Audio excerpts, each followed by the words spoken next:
చూడండి ఇలా ఏడుపు కొన్నిసార్లు పిల్లలు ఎప్పుడు చేసినా ఏడుపు కంట్రోల్ కాదు. అప్పుడు ఏ విధంగా చేయొచ్చు అంటే మనం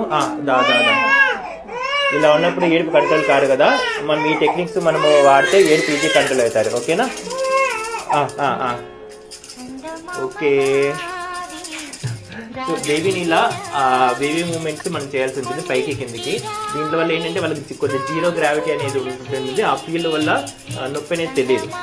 సో ఎప్పుడైనా బేబీ నార్మల్గా చికాకు పడినప్పుడు మనం ఈ మూమెంట్స్ చేయొచ్చు. చూడు మళ్ళీ ఇప్పుడు కూర్చోబెట్టి మళ్ళీ ఏడుస్తుంది. ఏంటి అవునా? సరే చూద్దాం, మళ్ళీ చేస్తా. ఓకే ఓకే చూడండి ఇప్పుడు ఎంతో కంఫర్ట్గా ఉంది బేబీ. ఓకేనా?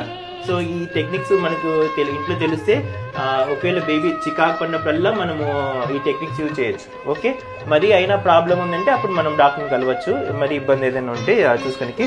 So simple things. వెళ్తావా అమ్మమ్మ దగ్గరికి? ఓకేనా? ఓకేనా? సరే సరే సరే.